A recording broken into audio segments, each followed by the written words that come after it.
ಎಲ್ರಿಗೂ ನಮಸ್ಕಾರ. ಇವತ್ತು ನಾವು ಹಣದ ಬಗ್ಗೆ ಒಂದು ಸಖತ್ ಇಂಟ್ರೆಸ್ಟಿಂಗ್ ವಿಷಯ ಕಲಿಯೋಣ. ಅದೇನಪ್ಪಾ ಅಂದ್ರೆ ದುಡ್ಡನ್ನ ಸ್ಮಾರ್ಟ್ ಆಗಿ ಹೇಗೆ ಉಪಯೋಗಿಸೋದು ಅಂತ. ಇದು ನಮ್ಮ ಮುಂದಿನ ಎಲ್ಲಾ ಕನಸುಗಳನ್ನ ನನಸು ಮಾಡೋಕೆ ಹೆಲ್ಪ್ ಮಾಡುತ್ತೆ. ಹಾಗಾದ್ರೆ ರೆಡಿನಾ? ಶುರು ಮಾಡೋಣ ಬನ್ನಿ. ಅಂಗಡಿಗೆ ಹೋದಾಗ ಒಂದು ಸೂಪರ್ ಆಟಿಕೆನೋ ಅಥವಾ ಯಾವುದೋ ಒಂದು ವಸ್ತು ನೋಡಿ ಅಬ್ಬಾ ಇದು ನಂಗೆ ಬೇಕೇ ಬೇಕು ಅಂತ ಅನ್ಸಿರತ್ತೆ ಅಲ್ವಾ?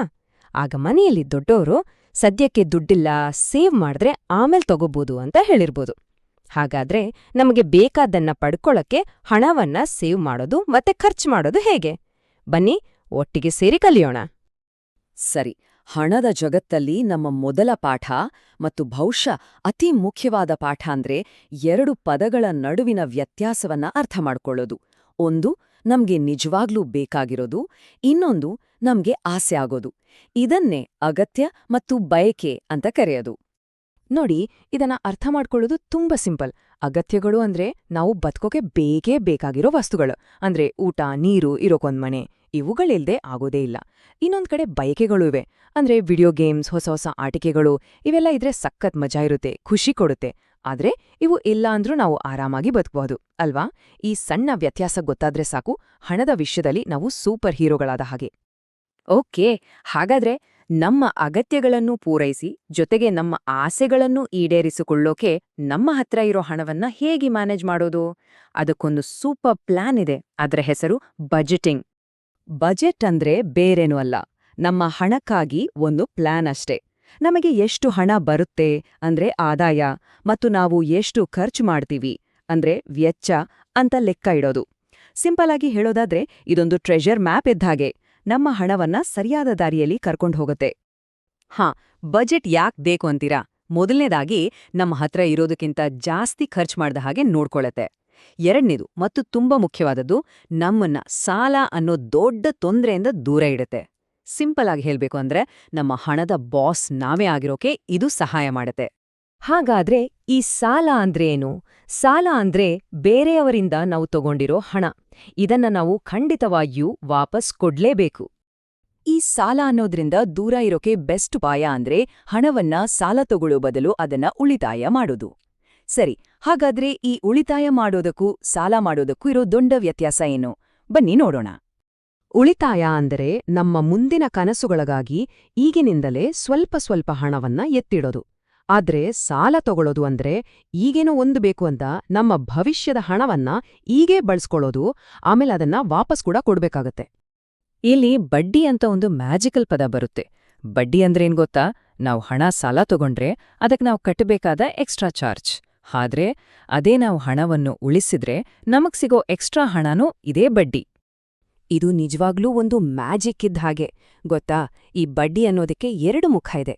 ನಾವು ಸಾಲ ತಗೊಂಡಾಗ ನಾವು ಬಡ್ಡಿ ಕಟ್ಟಬೇಕು, ಇದು ಒಂದ್ರೀತಿ ಎಕ್ಸ್ಟ್ರಾ ಭಾರ ಇದ್ದ ಹಾಗೆ. ಆದ್ರೆ ನಾವು ಬ್ಯಾಂಕಿನಲ್ಲಿ ದುಡ್ಡು ಸೇವ್ ಮಾಡಿದಾಗ ಬ್ಯಾಂಕ್ ನಮಗೆ ಬಡ್ಡಿ ಕೊಡುತ್ತೆ.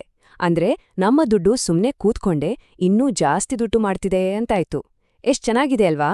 ಅದಕ್ಕೆ ಬಡ್ಡಿನ ಯಾವಾಗ್ಲೂ ನಮ್ಮ ಫ್ರೆಂಡ್ ಮಾಡ್ಕೋಬೇಕು.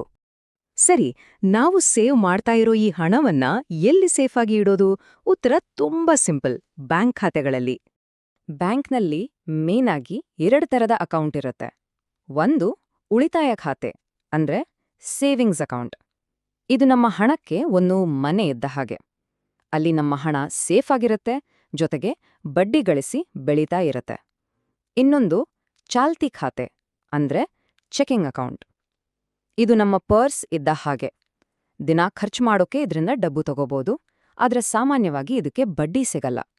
ಈಗಿನ ಕಾಲದಲ್ಲಿ ಕ್ಯಾಶ್ ಬದಲು ಜಾಸ್ತಿ ಜನ ಪ್ಲಾಸ್ಟಿಕ್ ಕಾರ್ಡ್ಸ್ ಬಳಸ್ತಾರೆ, ಹೌದಲ್ಲ? ಬನ್ನಿ ಅದರ ಬಗ್ಗೆನೂ ಸ್ವಲ್ಪ ತಿಳ್ಕೊಳ್ಳೋಣ. ನೋಡಿ, ಕ್ರೆಡಿಟ್ ಕಾರ್ಡ್ ಮತ್ತೆ ಡೆಬಿಟ್ ಕಾರ್ಡ್ ಕೇಳೋಕೆ ಒಂದೇ ತರ ಇದ್ರೂ ಇವೆರಡರ ನಡುವೆ ದೊಡ್ಡ ವ್ಯತ್ಯಾಸ ಇದೆ. ಕ್ರೆಡಿಟ್ ಕಾರ್ಡ್ ಬಳಸಿದಾಗ ನಾವು ಒಂದು ಕಂಪ್ನಿಯಿಂದ ದುಡ್ಡನ್ನ ಸಾಲ ತಗೊಂಡ ಹಾಗೆ, ಆಮೇಲೆ ಅದನ್ನ ಬಡ್ಡಿ ಜೊತೆ ವಾಪಸ್ ಕಟ್ಬೇಕು. ಆದರೆ ಡೆಬಿಟ್ ಕಾರ್ಡ್ ಬಳಸಿದಾಗ ನಮ್ಮ ಬ್ಯಾಂಕ್ ಅಕೌಂಟ್ನಲ್ಲಿರೋ ನಮ್ದೇ ಹಣವನ್ನ ಖರ್ಚು ಮಾಡ್ತೀವಿ. ಇದು ಸಾಲ ಅಲ್ಲ, ಇದು ನಮ್ಮ ಸ್ವಂತ ದುಡ್ಡು.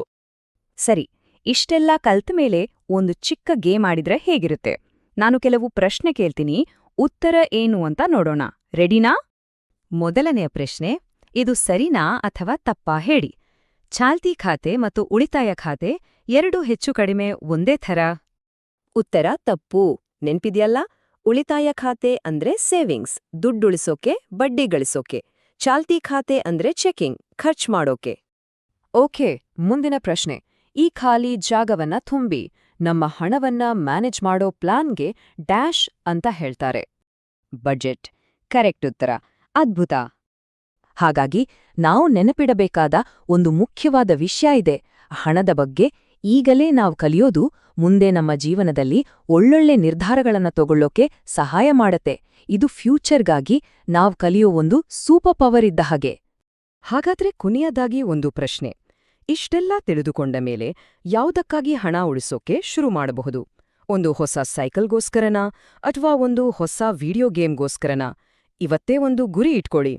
ಮುಂದಿನ ವಿಶ್ಲೇಷಣೆಯಲ್ಲಿ ಮತ್ತೆ ಸಿಗೋಣ. ಎಲ್ಲರಿಗೂ ಧನ್ಯವಾದಗಳು.